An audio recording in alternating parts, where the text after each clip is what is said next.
Hey y'all, so today I'm making one of my favorite southern dishes, which is smothered pork chops. I've never actually had smothered pork chops anywhere else. I don't know if that's just a regional thing for the South or not, but yeah, I found out how I can make it in a crock pot. So slice up half a medium onion. I use the yellow Vidalia ones because I like the sweet onions, and a 8-ounce container of mushrooms. And to that, we're just going to mix up some of this gravy. I've got a can of cream of chicken soup that I'm having a hard time getting out of the can. But let's see if the next ingredient is a little bit easier to get out of, which is cream of mushroom soup. So I usually have better luck with this, so giving it a good shake. And there we go. Nice clean exit out of the can, I guess. So go ahead and mix that up in a bowl. And this shouldn't take too long. Just kind of give it a good mix with a spatula. I don't think you even need to bring out a whisk for this one.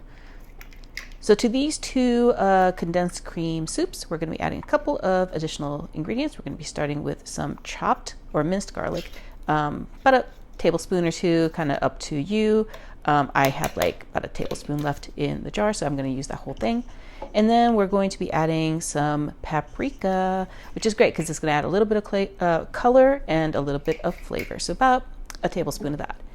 And our final seasoning is, if I can get the label correct, is just black pepper. We're not adding any additional salt to this because there's plenty of salt in the cream of soup mixes. And so just, however much pepper you want to put into your smothered pork chop gravy is up to you. I like a peppery gravy, so probably about half a tablespoon is about how much I put in here. And then our last ingredient for the gravy is half a cup of beef broth. And beef broth also has salt in it too. So if you're watching your salt, you can use the low sodium kind. So yeah, half a cup of beef broth gets added to the condensed cream soups and all the little flavorings. And once you have this all combined, you're just going to go ahead and pour that over all of those mushrooms and the sliced onions. I'm using sliced white button mushrooms, but you can use other mushrooms if you are a fan of other kinds. So yeah, so once we get all of that yummy gravy and the condensed soup mixes and that beef broth all mixed in, we're just going to be adding our protein because this is just the gravy part. And that is, I've got 4 really decent thickness pork loins. So we're just going to be dumping that all in. I don't know how much pork loins are where you are. These 4 cost me about $7.50. And so you're just going to go ahead and take it and massage it all together. Make sure that the pork gets all of that gravy on all the sides. And look, your hands are sometimes your best tool.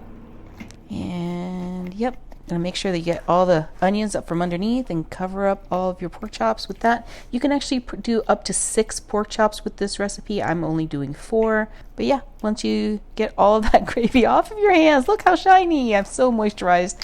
We're going to go ahead and put a lid on this, and it's gonna cook on low for 6 to 8 hours.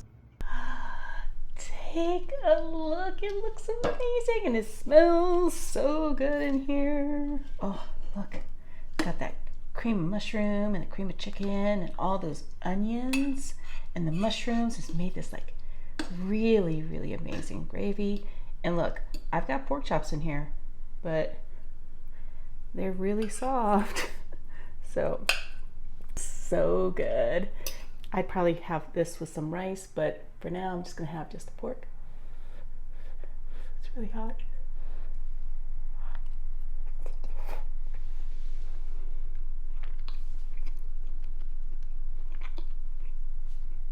It's so soft.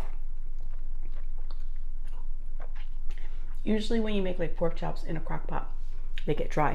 These don't. These aren't dry at all. I promise. Make these. It's totally worth it.